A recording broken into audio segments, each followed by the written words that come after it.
ಕಳೆದ ಮೇ ತಿಂಗಳ ವರುಣನ ಆರ್ಭಟಕ್ಕೆ ಕೊಣಾಜೆಯ ಮೊಂಟೆಪದವಿನಲ್ಲಿ ದುರಂತವೊಂದು ನಡೆದಿತ್ತು. ಮನೆಯ ಮೇಲೆ ಗುಡ್ಡ ಕುಸಿದು ಒಂದೇ ಕುಟುಂಬದ 3 ಜೀವಗಳು ಅಸುನೀಗಿತ್ತು.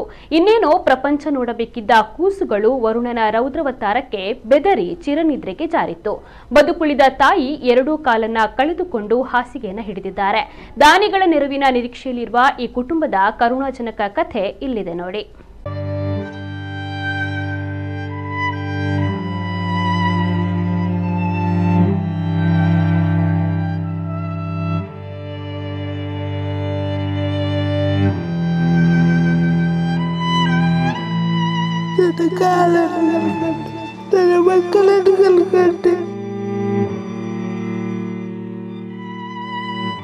ಭಾರಿ ಸಂಕಷ್ಟದಲ್ಲಿದ್ದೇವೆ ನಾವು.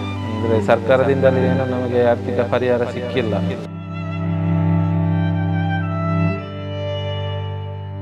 ನಮಗೆ ಪೋಯಿನ ಜೀವನ ಖಂಡಿತ ಬದಲ ಕಂತು ಕೊರಿಯರ ಸಾಧ್ಯ ಅಂತೂ ಅಪ್ಪೆಗೆ ದುಂಬಗೆ ಬದುಕೊಂಡು ಹಂಚಿತ್ತೇನ ಆ ಸಾಧ್ಯನ ಮಂತು ಕೊರೆ ಮಾತಿರಲ್ಲ ಬೇರೆ ಸಹಕಾರ ಮಾಡ್ಕೊಡು.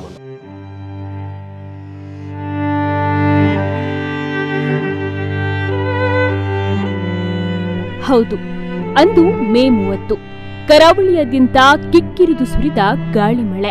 ತಾಯಿಯ ಮೈ ಒಡಲು 3 ಮಕ್ಕಳನ್ನ ಬೆಚ್ಚಗೆ ತಬ್ಬಿ ಗಾಢ ನಿದ್ರೆಯಲ್ಲಿದ್ದ ಹೊತ್ತು ಮುಂಜಾನೆ 4 ಗಂಟೆಗೆ ಅದೇನ್ ದುರಂತ ನಡೆದು ಹೋಯಿತು. ತನ್ನ ಮುದ್ದು ಮಕ್ಕಳೊಂದಿಗೆ ಗಂಡ, ಅತ್ತೆ, ಮಾವನ ಜೊತೆ ನೆಮ್ಮದಿಯಿಂದ ಬದುಕುತ್ತಿದ್ದ ಅಶ್ವಿನಿ ಅವರ ಪಾಲಿಗೆ ಅಂದು ಸಂತೋಷದ ಕೊನೆಯ ದಿನ. ಮನೆಯ ಹಿಂಬದಿಯ ಗುಡ್ಡ ಜರಿದು ಮನೆಯ ಮೇಲೆ ಬಿದ್ದ ಪರಿಣಾಮ ಕುಸಿದ ಮನೆಯ ಅವಶೇಷಗಳಡಿ ಸಿಲುಕಿ ತಾಯಿ ಮಗು ಸುಮಾರು 8 ಗಂಟೆ ಜೀವನ್ಮರಣದೊಂದಿಗೆ ಹೋರಾಡಿದ ಘಟನೆ ಎಂಥವರನ್ನು ಕಣ್ಣೀರು ಕೆನ್ನೆ ತೋಯುವಂತೆ ಮಾಡಿತ್ತು. ಮೊನ್ನೆ ನಡೆದ ಮಂಜನಾಡಿ ದುರಂತದಲ್ಲಿ ನನ್ನ ಅಕ್ಕನ 2 ಕಾಲು ಕಳೆದು 2 ಮಕ್ಕಳನ್ನು ಕಳೆದುಕೊಂಡಿದ್ದಾರೆ. ಇವಾಗ ಅಂದರೆ ಆರ್ಥಿಕವಾಗಿ ಭಾರಿ ಸಂಕಷ್ಟದಲ್ಲಿದ್ದೇವೆ ನಾವು. ಅಂದರೆ ಸರ್ಕಾರದಿಂದಲೇ ಏನು ನಮಗೆ ಆರ್ಥಿಕ ಪರಿಹಾರ ಸಿಕ್ಕಿಲ್ಲ. ಇವಾಗ 2 ಕಾಲು ಜೋಡಣೆ ಮಾಡಬೇಕಾದ್ರೆ ಕನಿಷ್ಠವಾಗಿ 25 ಲಕ್ಷ ಆದರೂ ಬೇಕು ಅಂತ ಹೇಳ್ತಿದ್ದಾರೆ ಡಾಕ್ಟರ್. ಮತ್ತು ತಿಂಗಳಲ್ಲಿ ಒಂದು 2 ಸಾರಿ ಅವರದ್ದು ಬ್ಯಾಂಡೇಜ್ ಡ್ರೆಸ್ಸಿಂಗ್ ಎಲ್ಲ ಮಾಡಲಿಕ್ಕೆ ಹೋಗ್ಲಿಕ್ಕಿದೆ. ಅದರದ್ದು ಡ್ರೆಸ್ಸಿಂಗ್ ಮಾಡೋಕ್ಕೆ ಹೋಗೋದು ಬರೋದು ಅದರ ಖರ್ಚು ಮತ್ತು ಇವಾಗ ಮೆಡಿಸಿನ್ ಖರ್ಚು ಅದೆಲ್ಲ ತುಂಬ ಕಷ್ಟ ಆಗ್ತಿದೆ ತಿಂಗಳಿಗೆ. ಇವಾಗ ಅದೇ ಏನು ಮಾಡಬೇಕು ಅಂತ ಗೊತ್ತಾಗಲ್ಲ. ಫ್ಯಾಮಿಲಿಯಲ್ಲಿ ಅಷ್ಟೊಂದು ಪ್ರಾಬ್ಲಮ್ ಬರ್ತಿದೆ ಇವಾಗ ನಮಗೆ. ಕೊಣಾಜಿಯ ಮಂಜನಾಡಿ ಗ್ರಾಮದ ಮೊಂಟೆಪದವು ಇತ್ತಲಕೋಡಿಯಲ್ಲಿ ಕಾಂತಪ್ಪ ಪತ್ನಿ ಪ್ರೇಮ ಪೂಜಾರಿ, ಸೀತಾರಾಮ ಪೂಜಾರಿ ಇವರ ಪತ್ನಿ ಅಶ್ವಿನಿ ಮತ್ತು ಪುಟ್ಟ ಮಕ್ಕಳು ಇದ್ದ ಪುಟ್ಟ ಮನೆಯದು. ಗುಡ್ಡ ಕುಸಿದು ಮನೆ ಮೇಲೆ ಬೀಳುವುದನ್ನು ಗ್ರಹಿಸಿದ ಮನೆಯ ಯಜಮಾನ ಕಾಂತಪ್ಪ ಹೊರಗೆ ಓಡಿ ಬರುವ ಹಂತದಲ್ಲಿ ಅವಶೇಷಗಳಡಿ ಸಿಲುಕಿದ್ದಾರೆ. ಅವರನ್ನ ಸ್ಥಳೀಯರು ಪತ್ತೆ ಹಚ್ಚಿ ರಕ್ಷಿಸಿ ಆಸ್ಪತ್ರೆಗೆ ದಾಖಲಿಸಿದ್ದು ಆದರೂ ಕೂಡ ಕಾಲಿಗೆ ಹಾನಿಯಾಗಿತ್ತು. ಕಾಂತಪ್ಪ ಅವರ ಪತ್ನಿ ಪ್ರೇಮ ಪೂಜಾರಿ ಅವಶೇಷಗಳಡಿ ಸಿಲುಕಿ ಗಂಭೀರವಾಗಿ ಗಾಯಗೊಂಡು ಸ್ಥಳದಲ್ಲೇ ಮೃತಪಟ್ಟಿದ್ರು. ಅಶ್ವಿನಿ ಅವರು ತಮ್ಮ 2 ಮಕ್ಕಳೊಂದಿಗೆ ಮಲಗಿದ್ದ ವೇಳೆ ಅವರ ಮೇಲೆ ಮನೆ ಕುಸಿದಿದ್ದು ಮೇಲ್ಛಾವಣಿಯ ಬೀಮ್ ಅಶ್ವಿನಿಯ ಸೊಂಟದ ಭಾಗದ ಮೇಲೆ ಅಪ್ಪಳಿಸಿದೆ. ಹೀಗಾಗಿ ಆಕೆ ಹೊರಬರಲಾಗದೆ ಸಿಲುಕಿಕೊಂಡಿದ್ರು. ಮನೆ ಕುಸಿಯುವ ವೇಳೆಯಲ್ಲಿ ಮಕ್ಕಳಿಗೆ ಹಾನಿಯಾಗದಂತೆ ತನ್ನ ದೇಹ ಮತ್ತು ಕೈಗಳನ್ನ ಅಡ್ಡಲಾಗಿ ಇಟ್ಟು ಮಕ್ಕಳ ಜೀವ ಉಳಿಸಲು ಹರಸಾಹಸ ಪಟ್ಟ ದೃಶ್ಯ ನಿಜಕ್ಕೂ ಮನಕಲಕುವಂತಿತ್ತು. ಮುಂಜಾನೆ ಸ್ಥಳೀಯರು ಬಂದು ನೋಡಿದಾಗ 3 ವರ್ಷದ ಆರ್ಯನ್ಗೆ ಯಾವುದೇ ಚಲನೆ ಇರಲಿಲ್ಲ. ತಾಯಿಯ ಮತ್ತೊಂದು ಮಗ್ಗಲುವಿನಲ್ಲಿದ್ದ ಮಗು ಆರುಷ ಕೈಗಳನ್ನ ಅಲುಗಾಡಿಸುತ್ತಿತ್ತು. ಸ್ಥಳೀಯರು ಅಶ್ವಿನಿ ಹಾಗೂ ಮಕ್ಕಳನ್ನ ರಕ್ಷಿಸುವ ಪ್ರಯತ್ನವನ್ನ ಮಾಡಿದ್ರು. ಆದರೆ ಅದು ಕಷ್ಟ ಸಾಧ್ಯವಾಗಿತ್ತು. ಈ ವೇಳೆ ಅರೆ ಪ್ರಜ್ಞಾವಸ್ಥೆಯಲ್ಲಿದ್ದ ಅಶ್ವಿನಿ ತನಗಿಂತ ಮೊದಲು ತನ್ನ ಮಕ್ಕಳನ್ನ ಕಾಪಾಡಿ ಎಂದು ಗೋಗರೆದಿದ್ರು.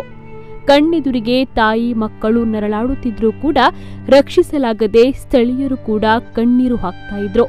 ಮನಕಲಕುವ ಈ ದೃಶ್ಯ ಎಲ್ಲರನ್ನೂ ಭಾವೋದ್ವೇಗಕ್ಕೆ ಒಳಗಾಗುವಂತೆ ಮಾಡಿತ್ತು. ಮನೆ ನಡೆದಿನ ಚಿತ್ತನ ಮೇ 30 ನಡೆದಿನ ಘಟನೆ ಇಡೀ ಕರ್ನಾಟಕದ ಮೀಡಿಯಾಡು ಪೂರ ತೋಂದಿತ್ತ. ನಮ್ಮ ಅಪ್ಪೆಗೆ ನೆಂಚಿತನ ಘಟನೆ ಭಾರಿ ಬೇಜಾರ ನೆಂಚಿತನ ಘಟನೆ. ಗೊತ್ತು ಪೂರ ಅಡ್ಡು ಜೋಕುಲಿನ ಕಲೆ ಒಂದು ಅಪ್ಪೆ ವಾರಿತ್ತಿರ ಆ ರೋದನೆ ಆ ಅಪ್ಪೆಗೆ ಮಾತ್ರ ಗೊತ್ತಪ್ಪು. ಅಡ್ಡು ಕಾರಲ್ಲ ಕಲೆ ಒಂದಿರು ಮಸ್ತ್ ಬೇಜಾರದ ಸಂಗತಿ.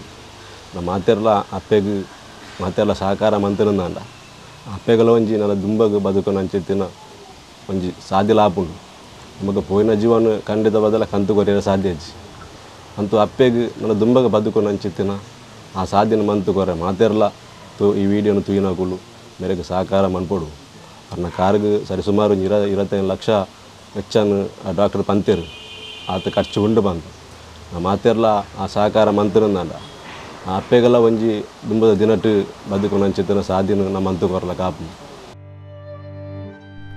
ನಿರಂತರ ಮಳೆಯ ನಡುವೆಯೂ ಕಾರ್ಯಾಚರಣೆ ಎಷ್ಟೇ ಶೀಘ್ರಗತಿಯಲ್ಲಿ ನಡೆದರೂ ಇಬ್ಬರು ಪುಟ್ಟ ಕಂದಮ್ಮಗಳ ಜೀವ ಉಳಿಸುವ ಕಾರ್ಯ ಮಾತ್ರ ವಿಫಲವಾಯಿತು.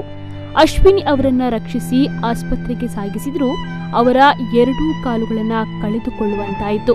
ಇದೀಗ ಮತ್ತೆ ಕೃತಕ ಕಾಲಿನ ಜೋಡಣೆಗೆ ಇತರ ಚಿಕಿತ್ಸೆಗೆ 20 ರಿಂದ 25 ಲಕ್ಷ ಖರ್ಚಾಗಬಹುದೆಂದು ವೈದ್ಯರು ತಿಳಿಸಿದ್ದು, ಇದೀಗ ಅವರು ದಾನಿಗಳ ನೆರವಿನ ಮೊರೆ ಹೋಗಿದ್ದಾರೆ.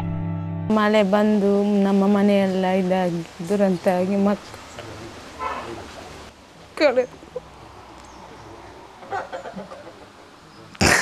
ಅದರಿಂದ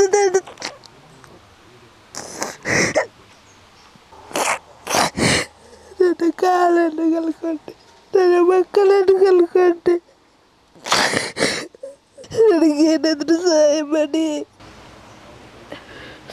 ನನ್ನ ಮುಂದಿನ ಜೀವನಕ್ಕೆ ಏನು ಬೇಕು ಹೇಗಾದರೂ ಸಹಾಯ ಮಾಡಿ ಕಾಲಿಂದು ನನಗೆ ಒಂದು ಉದ್ಯೋಗ ಏನಾದರೂ ಇದ್ದರೆ ನಾನು ಅದರಿಂದ ಮುಂದೆ ಬರ್ಬೋದು. ಈ ದುರಂತ ನಡೆದು 4 ತಿಂಗಳಾಯಿತು. ಇಂದಿಗೂ ಅಶ್ವಿನಿ ಅವರನ್ನ ವೀಲ್ ಚೇರ್ನಲ್ಲೇ ಸಾಗಿಸುವ ಅವಸ್ಥೆ ನೋಡಿದ್ರೆ ಯಾವ ಹೃದಯವೂ ಸಂಕಟ ಪಡುತ್ತೆ.